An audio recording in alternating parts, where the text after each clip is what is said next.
usted trajo su Biblia, por favor ábrala en el libro de Hechos, capítulo 18.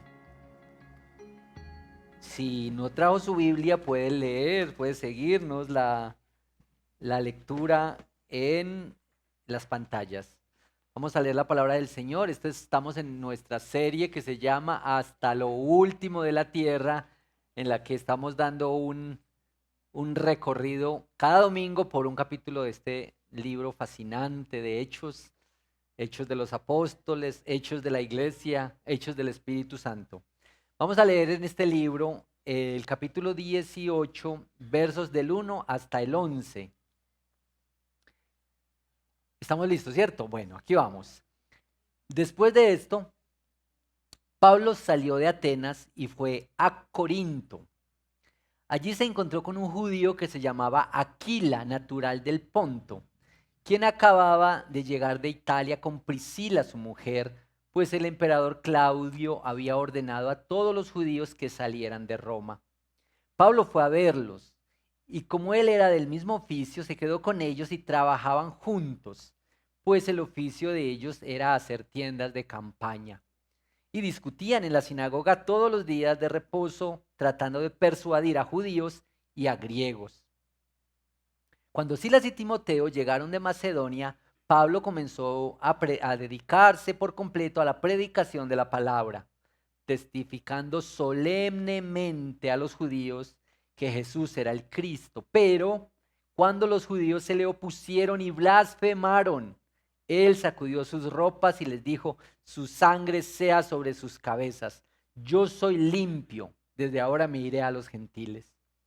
Partiendo de allí se fue a la casa de un hombre llamado Ticio Justo, que adoraba a Dios, cuya casa estaba junto a la sinagoga. Crispo, el oficial de la sinagoga, creyó en el Señor con toda su casa. También muchos de los corintios al oír creían y eran bautizados. Por medio de una visión durante la noche, el Señor dijo a Pablo: no temas, sigue hablando y no calles, porque yo estoy contigo y nadie te atacará para hacerte daño, porque yo tengo mucha gente en esta ciudad. Entonces Pablo se quedó allí 1 año y 6 meses, enseñando la palabra de Dios entre ellos. Amén. Bueno, como dentro de 8 días no hay culto aquí presencial, yo espero que ustedes pongan doble interés hoy. Claro, porque vamos a extrañar este encuentro dentro de 8 días, pero vamos a tener nuestro culto virtual. Gracias por la paciencia, por hacernos extrañar un domingo en esta reunión. Esta predicación tiene un título para que nos ayude a recordar, para que la tengamos ahí, los que les gustan los títulos, los que escriben. ¿Cómo luce la unión del creyente con Cristo? Vamos a tratar de responder esta pregunta con estos textos. ¿Cómo luce la unión del creyente con Cristo? Ustedes hace 8 días estuvieron en la predicación acerca de Pablo y su llegada a Atenas. Si Atenas era reconocida por la idolatría, Corinto lo era por su inmoralidad.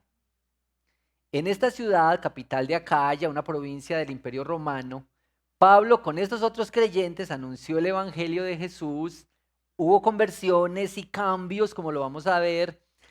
Dios fortaleció a Pablo cuando Pablo, con todo y que era Pablo, tuvo duda y tuvo miedo. El Señor hace así con sus discípulos, con sus mensajeros de todos los tiempos. Bueno, lo que voy a hacer es poner 4 punticos y leer unos textos que nos ayudan a entender algo de énfasis en esos puntos. El primero, son muy corticos por cierto. El primero, versículos del 1 hasta el 4. Dios provee compañía para la misión. Miren por favor lo que está ocurriendo aquí. Una parejita. Pablo llegó a Corinto y allí se encontró una parejita de hermanos. ¿Cómo se llamaban? El único problema con una parejita es que uno no sabe quién es hombre y quién es mujer por el nombre. Como que son 2 nombres femeninos, ¿cierto? Pero dice Aquila y su esposa, ¿cierto? Esto es tan importante Pablo llegó a esta ciudad de Corinto, que era una ciudad ubicada entre unos puertos. Eh, Casi siempre las ciudades porteras han tenido muchos problemas por el tránsito que hay de mucha gente y muchas cosas ocurren en estas ciudades. Parece que Corinto estaba en medio de dos puertos. Era una ciudad cosmopolita para la época, floreciente, famosa por su inmoralidad, la inmoralidad de sus habitantes. Así es que si en Atenas el problema era la idolatría, en Corinto era la inmoralidad. Y uno tenía que preguntarse aquí cómo es vivir el evangelio y cómo es predicar el evangelio en una ciudad inmoral. ¿No les parece que eso será algo desafiante? Bueno, los que vivimos en una ciudad como Medellín deberíamos saber contestar eso. Bueno, seguramente era desgastante, infructuoso a veces digamos, la realidad, porque estas son cosas muy serias. Pablo y este matrimonio, especialmente, pues seguramente había otros hermanos sirviendo, ayudando ahí, pero Aquila y Priscila estaban al servicio del ministerio de la predicación en esta ciudad. Esta parejita fue una ayuda providencial de Dios para la obra. Esta parejita no tenía un compromiso liviano con el servicio a la iglesia. Miren por favor que en Romanos Pablo escribe, capítulo 16, versículos 3 al 5, dice, de Aquila y Priscila, miren esto, colaboradores que expusieron su vida por mí. Es decir, estos no eran los ayudantes, líderes laicos que hacen una laborcita fácil por si de pronto. Si me queda un ratico, ayudo. Esto era gente que decía, yo camino con este predicador, vamos hasta donde sea, hasta exponer su propia vida por él. Además, Aquila y Priscila tenían una iglesia en su casa. Una iglesia se reunía en su casa. Usted puede leerlo en 1 Corintios 16, 19, donde Pablo saluda a Aquila y a Priscila y a la iglesia que se reúne en su casa. Este puntico me hizo pensar en la compañía que necesita la misión, en las personas que predican y anuncian y cómo les cae de bien una buena ayuda. Líderes voluntarios, laicos, personas que ayudan en la misión. Aquí Pablo encontró unas personas que tuvieron mucha empatía con él, como se dice, porque tenían el mismo oficio. Trabajaban en esto de hacer tiendas, seguramente curtidores de pieles, y hacían tiendas con estos materiales. Pero nosotros deberíamos pensar aquí que Dios nos envía a la misión, nos pone al servicio de la obra de la iglesia, pero nunca nos manda solos. Y tú puedes estar en uno de los dos lugares, has sido enviado a la misión o eres un compañero de la misión. Y mis hermanos, cuán importante es hacer la misión con otros. Y cuán importante es que si el Señor te ha dado el ánimo, los recursos, las posibilidades de acompañar la obra del Señor, tú tengas una actitud de entrega, de sacrificio y de servicio amoroso para la obra del Señor.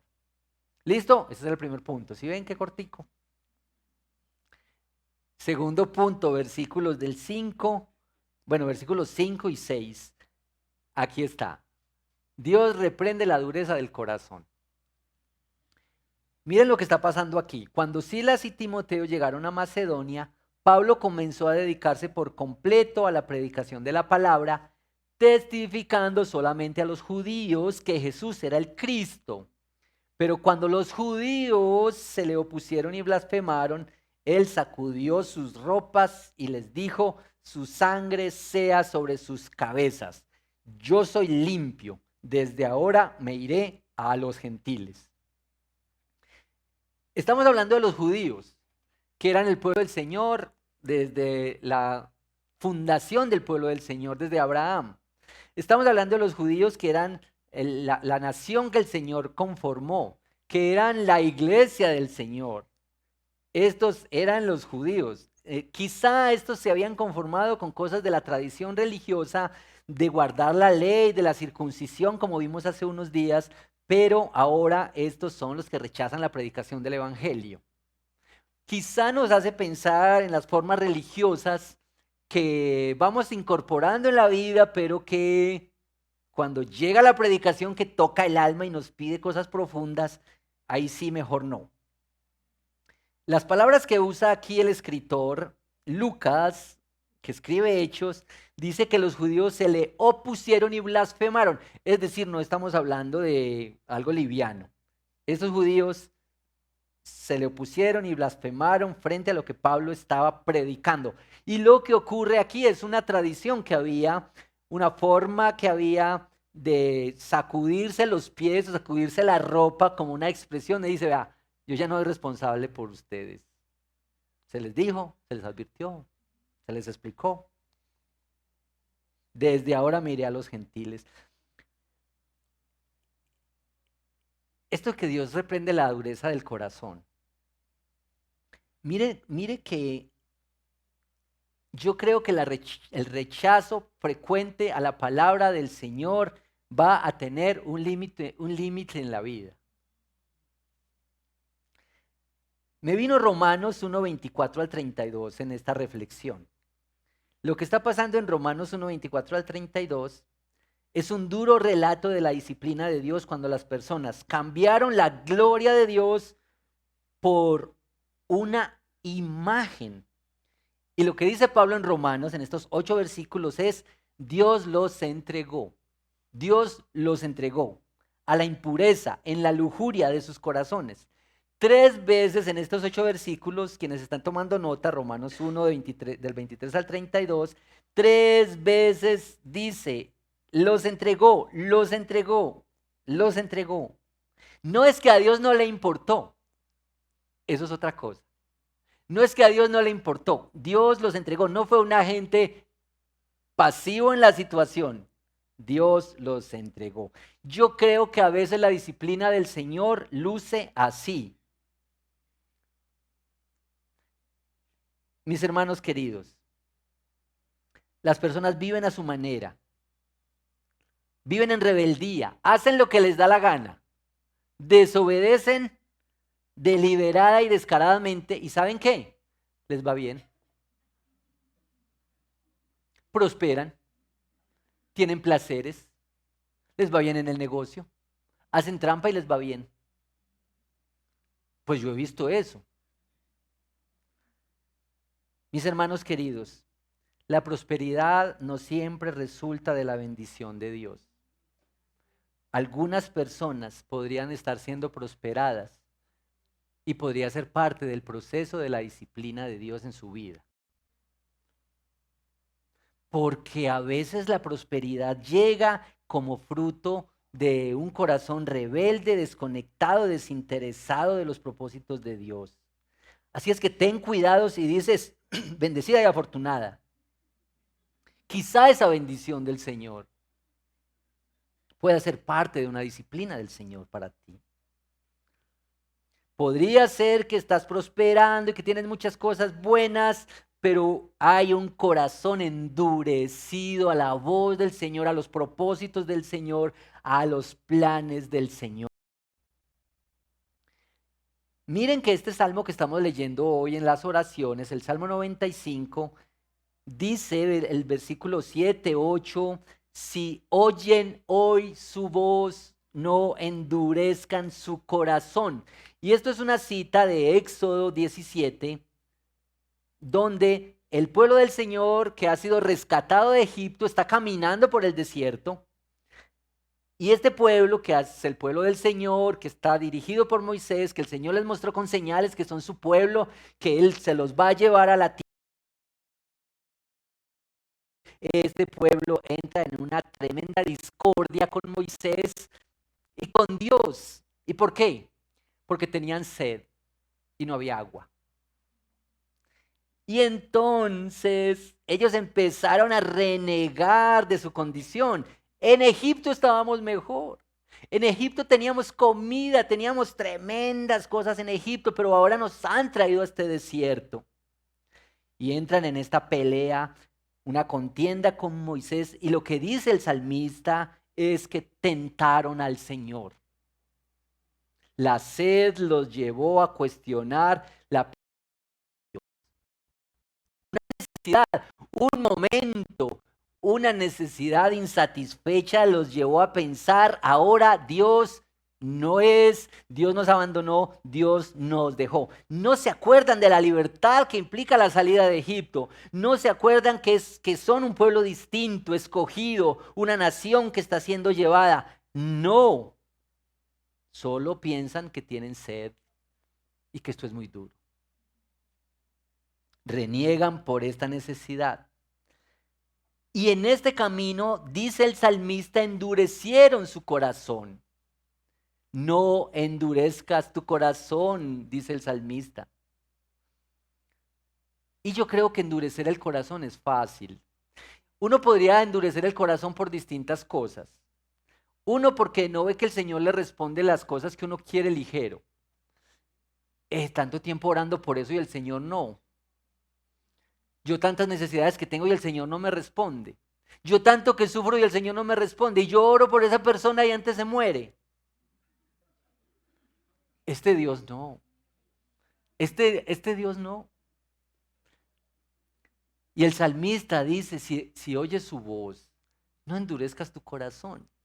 Y yo creo que eso también es para nosotros. ¿Cuántas veces has escuchado la voz del Señor? ¿Cuántas predicaciones? ¿Cuántos devocionales? ¿Cuántas reuniones de grupos pequeños, de hombres, mujeres? ¿Cuántas veces que has leído la palabra, el Señor te ha dicho, te ha hablado?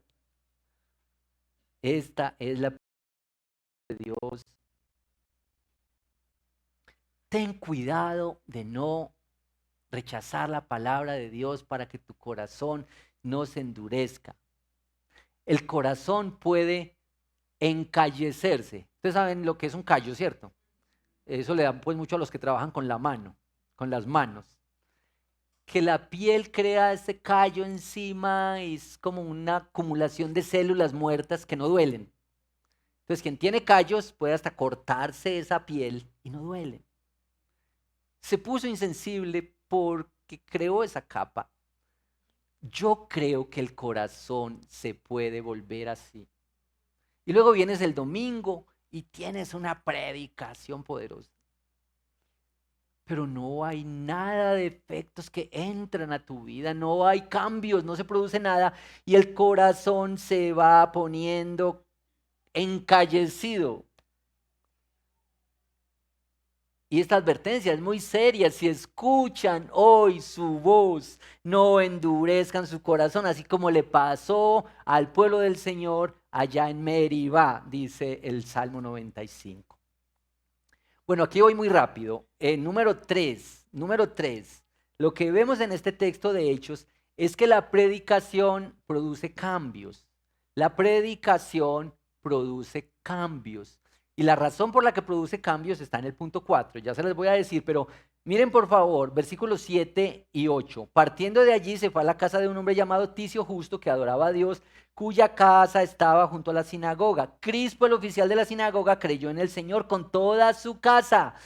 También muchos de los corintios al oír creían y eran bautizados. Y esta es la predicación en una ciudad inmoral, en una ciudad difícil. Pero la predicación ha de tener unos efectos. La predicación ha de tener unos efectos. Oían, creían y se casaban con Cristo. Ya el pastor Diego nos explicó hace unos días esto de bautizarse. En el bautismo estamos confesando públicamente nuestra fe, nuestra confianza, nuestra dependencia, nuestra pertenencia a Él. Estamos hablando de un contexto de inmoralidad. Dicen que Corinto realmente era como Las Vegas, una ciudad próspera, grande, con todo tipo de placeres, de formas de vida mezclados con la inmoralidad, la religiosidad. Y ahí alguien diciendo, yo le pertenezco al Señor. Yo no vivo así. Yo tengo otro amo, yo tengo otro Señor. Mi vida le pertenece a Él. Y confirmando eso en el bautismo, que es en un sentido, la expresión pública de la fe, la confesión pública de la fe. Aún en una ciudad inmoral, el evangelio tiene efectos visibles. Hay una radicalidad en el evangelio. Hay una intimidad que se establece con Cristo. Cristo nos faculta, nos hace capaces de intimidad en este plano de entrega y rendición con Él. Esta conversión no es solo que se abandona la inmoralidad, sino que se establece otro nivel de intimidad con alguien que le ayuda y le enseña a uno a establecer aquí las relaciones.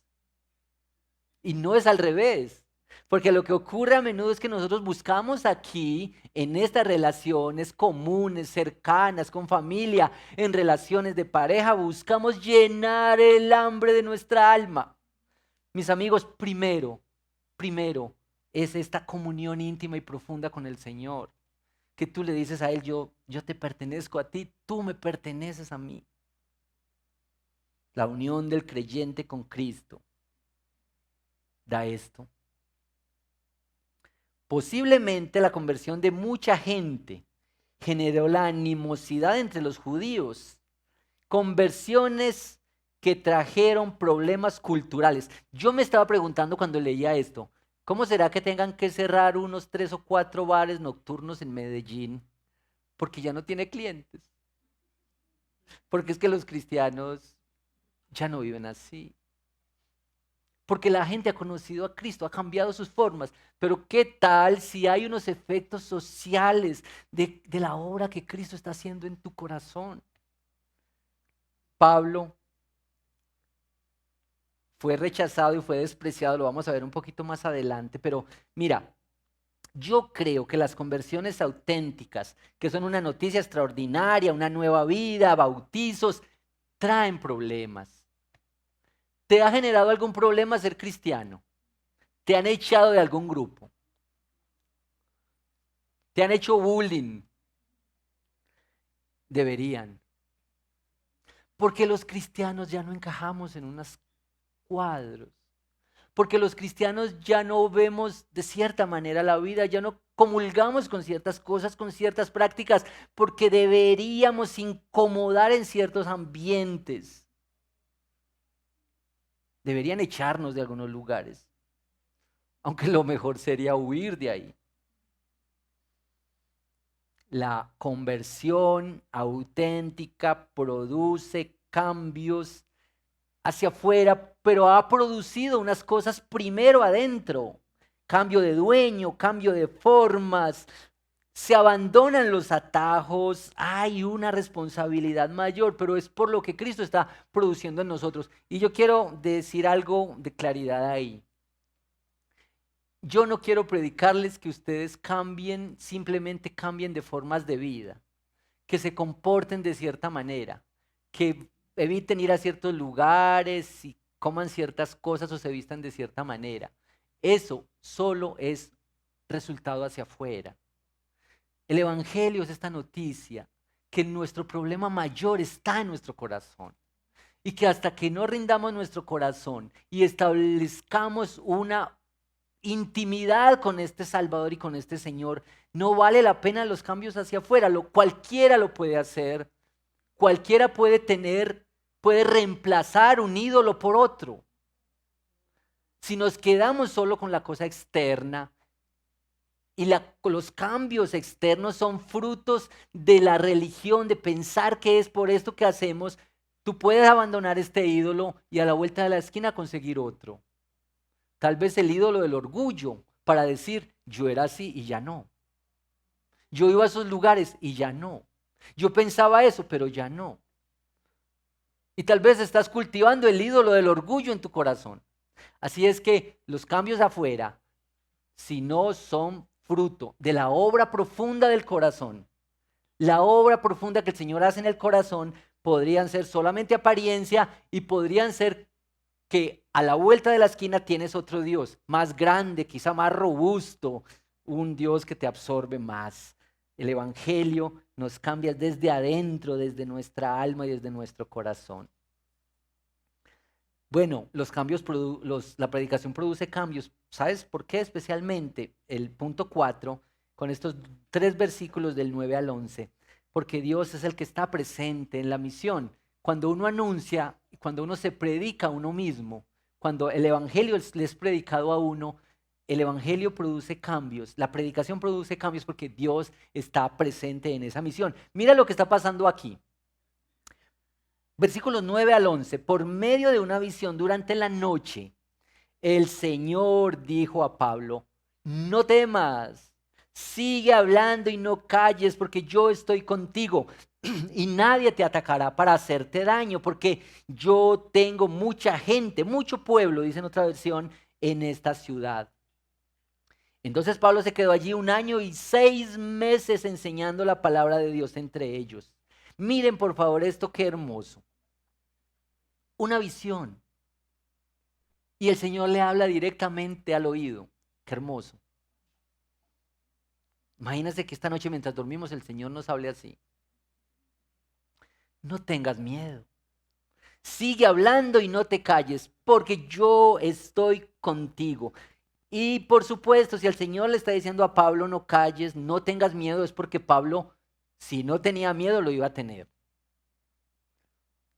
Si no había sentido la carga de ser un predicador, iba a sentir ese peso. Y yo les quiero decir esto, mis hermanos queridos: oren por los que predicamos, oren por los pastores de la iglesia, por los ancianos de la iglesia, los que sirven en la iglesia, porque somos gente muy frágil, porque nos puede dar miedo, porque tenemos problemas, porque somos tentados, porque somos gente muy frágil. En el servicio al Señor se puede experimentar esta soledad y este miedo. Un comentarista bíblico dice que 1 Corintios 2:3, donde Pablo dice: me presenté ante ustedes, en esta carta a los Corintios, me presenté ante ustedes con tanta debilidad que temblaba de miedo. Este es Pablo escribiéndole a los Corintios posteriormente acerca de este miedo que tuvo. Mis hermanos, la vida de fe es contracultural. Como sientes que vas contra la corriente, y esto trae riesgos y peligros. No solo para los predicadores, es para cada creyente. Cada creyente debe recibir estas mismas palabras: no temas, yo estoy contigo. Ahora, hay que decir aquí que no temas, yo estoy contigo, nadie te hará daño. Es un momento de esta situación de Pablo, porque a Pablo le hicieron mucho daño. Entonces el estudio, la exégesis nos va a decir: esta es una realidad del evangelio para esa situación que estaba viviendo Pablo ahí. El Señor no le dijo: nunca nadie te va a hacer daño. O nunca nadie, si eres un cristiano y un predicador, nunca nadie te va a hacer daño y nunca vas a tener que sufrir dificultades. No, no, no. Al contrario, se nos han prometido aflicciones, persecuciones, llevar una cruz. Estas palabritas me parecieron muy importantes en este texto. Yo tengo mucha gente en esta ciudad. Pablo apenas estaba llegando para establecer la iglesia. Estaba predicando en Corinto, en esa ciudad con tantas dificultades, pero tal vez este sentimiento de soledad y de tristeza y de momento como que... ¿Ustedes no les parece que uno como cristiano se siente muy solo a veces? Como contra la corriente, en un mundo que tiene otros pensamientos, otras cosas, que hace las cosas distinto, que está buscando la trampa, que está buscando el beneficio personal, y tú estás en medio de ellos como un cristiano, un hijo de Dios, y sientes tanta soledad. Bueno, si eres un cristiano. Y el Señor le dice a Pablo: no temas, porque yo tengo mucha gente aquí. Y de pronto Pablo miraba y decía: pero ¿cuál gente? ¿Cuál gente? Yo creo que aquí está la doctrina de la elección. Yo creo que el Señor le estaba diciendo a Pablo: vea, aquí hay mucha gente que todavía no me conoce. Aquí hay mucha gente que está enredada por ahí en sus negocios, incluso en sus inmoralidades. Pero ¿sabes qué? Son míos, son mi gente. Y yo me puse a pensar: ¿cuánta de la gente que nos rodea podríamos decir que es gente del Señor? Que está esperando que tú le hables, le testifiques, le prediques. Esta es la doctrina. Son míos, me pertenecen, yo los he comprado. Cristo estaba derramando su sangre por ellos. me pertenecen. También este texto me hizo pensar en Primera de Reyes y lo que pasó con Elías. Ustedes saben que Elías venía de tremendo victoria que venció un viaje de profetas de Baal, más de 400, y fue tremenda victoria, pero recibió un mensajito, un WhatsApp de Jezabel. Y le decía, mañana a esta hora vas a estar muerto. Dicen que Elías entró en una profunda depresión y en una tristeza. Ustedes pueden leer esta historia memorable en Primera de Reyes 19. Porque Elías le dice al Señor, Dios, los hijos de Israel han abandonado tu pacto, han derribado los altares, han matado a espada a los profetas, y yo he quedado solo y me buscan para matarme. Y el Señor le respondió, versículo 18 de Primera de Reyes 19, yo dejaré 7,000 en todo Israel, rodillas que no se han doblado ante Baal y bocas que no lo han besado. El Señor debería hacernos pensar en esto más a menudo a nosotros. Tú no estás solo, hay otros caminando contigo. Hay otros que le han dicho al Señor, Señor, yo te pertenezco a ti, yo camino contigo, yo soy tu propiedad y tú eres mío. Incluso también hay unos que no le conocen todavía. Esta es la doctrina. También esta canción de Santiago Benavides que dice, alguien les hablará, alguien les hablará. Tal vez los vecinos difíciles que tú tienes le pertenecen al Señor. Tal vez ese jefe maluco le pertenece al Señor. Tal vez los trabajadores impuntuales, tal vez le pertenecen al Señor, pero necesitas anunciarlo, necesitas servir entre ellos, necesitas decirles que Cristo les está llamando. No temas. Nadie podrá hacerte daño. Yo tengo mucha gente aquí. Mira, si tú has depositado tu confianza y tu esperanza en el Señor, si tú te sabes un hijo amado por el Señor, no importa tu edad y tu condición y dónde vives, no temas. Mira que el miedo te lleva a decisiones tontas. Mira que el afán te puede llevar a decisiones tontas. No desconfíes. Puede que no veas siempre al Señor como tú quisieras. Puede que no sientas siempre lo que quisieras sentir. Cree esta palabra. El Señor está contigo. Quiero decir un par de cosas sobre los pecados relacionados con lo sexual y la inmoralidad, porque esta es la historia de este Corinto. Hay una sensación con los pecados que se relacionan con lo sexual. Hay una sensación como que esto es imposible de enfrentar, como que marcan muchísimo por dentro, como que dejan historias que quedan dando vueltas. Y yo creo que aquí hay una esperanza del Evangelio para todos los que nos hemos equivocado, porque yo creo que todos nos hemos equivocado por las palabras o por los pensamientos o por las acciones, incluso por las omisiones. Hemos ofendido al Señor con nuestra vida íntima. Yo creo que esta relación tan fuerte, tan estrecha que hay de intimidad, tiene que ver con que la relación con Cristo es una relación íntima. Es en lo profundo de tu alma. Y ha de ser así para poder establecer relaciones en este plano horizontal de la vida. Ha de ser primero una relación profunda, íntima con el Salvador.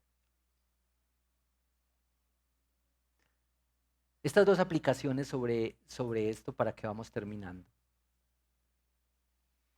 La primera, nosotros estamos llamados a una vida personal de intimidad con Cristo. Esto es contundente, esto es personal. Nosotros también estamos llamados a vivir el Evangelio en un mundo con mucha religiosidad y con mucha inmoralidad. Y esas dos cosas son como un matrimonio.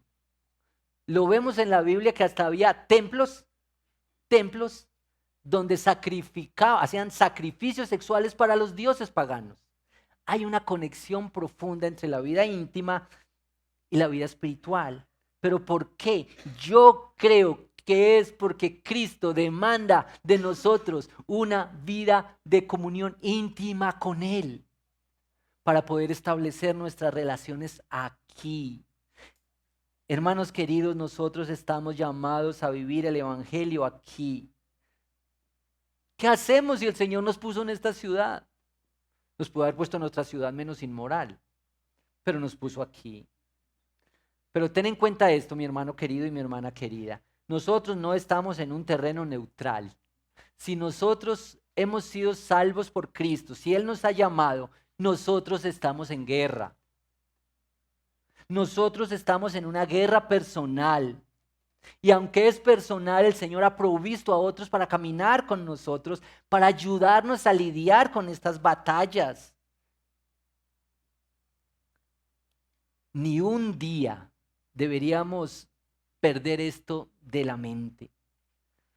Si somos hijos del Señor y el Señor está transformándonos y está cambiándonos, deberíamos saber esto. Yo quiero hacer una anotación respecto a los pecados sexuales. Son pecado. Pueden tener connotaciones distintas en sus consecuencias. Pero esta sensación de que parece que nunca se supera, que nunca se perdona, que nunca se va un paso adelante, yo quiero decirte que el Evangelio provee toda la esperanza para nosotros. Y que hay que enfrentar el pecado sexual como se enfrentan todos los pecados. Lo que dice el Señor es, si alguno ha pecado, tenemos abogado para con el Padre, a Jesucristo. Así es que el arrepentimiento, que implica reconocer el pecado, confesar el pecado, odiar el pecado, abandonar el pecado para volver a Dios, también implica en esta área. No pienses que es algo distinto y cuenta con la misericordia y la gracia de Dios para caminar en una nueva vida. Yo sé que tiene efectos en el alma, pero es porque Él anhela la unión íntima con nosotros. Estas restricciones de la vida sexual no es porque a Dios le importe poco, es porque le importa mucho. Le importa mucho. Es porque hemos de someter nuestra vida, nuestras pasiones al señorío de Cristo. Mis hermanos queridos, esposos, esposas, jóvenes, no juguemos con las cosas sexuales. No le demos espacio ni lugar. No alimentemos los pecados. No alimentemos las pasiones. Esto es serio. El Señor nos invita a una intimidad con Él para que lo honremos con nuestra vida más profunda y más íntima. El Señor anhela que contemos a los otros por medio de matrimonios que testifican el amarse el uno al otro, jóvenes aún solteros que llevan una vida digna que honra al Señor. Nosotros deberíamos pensar en que nuestras fragilidades en este campo deberían ser instrumentos para aumentar nuestra dependencia en el Señor. Incluso que cada mañana tengamos que decirle al Señor, Señor, si tú no me rescatas hoy, yo voy derecho al abismo. Hoy el Señor ha de usar tus fragilidades para aumentar tu dependencia con Él, tu comunión con Él, tu encuentro con Él. Yo les quiero decir algo más sobre esto. No es posible comunión íntima con Cristo y a la vez comunión íntima con el mundo, con un ídolo, con el placer egoísta, con el libertinaje. No es posible. Así es que lo que tú necesitas es establecer esta comunión con Cristo que te ayuda a enfrentar estas, a resolver estas, a ordenar estas, a testificar en este plano de la eternidad. Pero no dejes que tu corazón se vuelva insensible, no dejes que la predicación vuelva y vuelva y vuelva sobre esto mismo. Ven al Señor, confía en Él, haz compromisos de pureza, decisiones que reflejan la obediencia a Cristo, una ética, una responsabilidad cristiana por su misericordia y por su gracia. Segunda cosa que voy terminando. Nosotros los hijos del Señor estamos llamados a vivir en una contracultura. Contracultura es esto. Estamos en esta ciudad con muchos problemas, mucho pecado de distintas formas, pero mucha expresión del pecado en el asunto inmoral. Y nosotros estamos puestos aquí, el Señor nos puso aquí. No para sentirnos mejores nosotros, no para señalar a los otros, sino para con nuestra vida mostrar una contracultura. Yo te digo, mi hermano, este consejo, como si estuvieras en el consultorio de consejería. A toda costa, evita los elementos que desvirtúan y desprecian la vida sexual santa como el Señor la pensó. Decide evitar canciones, conversaciones, literatura, películas que desvirtúan el gran aprecio y el don que el Señor puso en la sexualidad. Pero otra vez es muy importante que esto ocurra en el corazón primero. Usa tu fragilidad para aumentar tu dependencia en Cristo. Somos llamados a anunciar el Evangelio, a vivir el Evangelio y a anunciarlo a la cultura. La meta del Evangelio no es que todos nos portemos bien moralmente, eso no es. Vamos a portarnos bien moralmente, vamos a ser pro vida, vamos a ser fieles, monógamos, heterosexuales. Todo eso va a producirse por algo que ocurra en el corazón. Si no, podría ser fruto simplemente de la cosa externa y de la religión. Y otra vez buscamos otros ídolos. 2 citas para terminar. Pablo le escribió en su carta a los Corintios, la primera carta, capítulo 6, versículo 16, esto que todavía nos confirma y nos cierra esta idea. 1 Corintios 6, 16. ¿O no sabéis que el que se une con una ramera es un solo cuerpo con ella? Porque dice, los dos serán una sola carne. Versículo 17. Pero el que se une al Señor, un solo espíritu es con él. ¿Ves? ¿Ves que se trata de intimidad? ¿Ves que se trata de que uno le entrega todo, su alma y su ser al Señor? Y ahí hacia adelante puede establecer otras realidades, otras comuniones. El Evangelio entonces se trata de una unión íntima y exclusiva. Porque el Señor no comparte su gloria. Mira, el Señor no quiere que tú lo tengas a Él como amante y tengas otros amantes. El Señor quiere tu alma y tu corazón. Y por supuesto quiere que vivamos, que gocemos de la vida, que gocemos de los placeres que Él nos ha puesto en sus propósitos y en su orden. Pero nuestra alma solo hallará descanso y confianza en Él. Bueno, yo voy a terminar con una lectura de la palabra del Señor, mientras los hermanos de la música se preparan para que cerremos este momento de meditación. Primera de Pedro, capítulo 1, versículos 13 al 21. Esta es la carta universal, la epístola universal de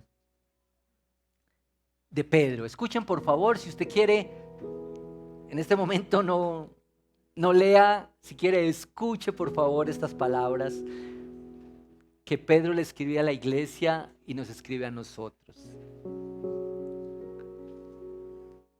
Primera de Pedro, capítulo 1, versículos 13 hasta el 21. Por tanto, preparen su entendimiento para la acción. Sean sobrios en espíritu. Pongan su esperanza completamente en la gracia que se les traerá en la revelación de Jesucristo.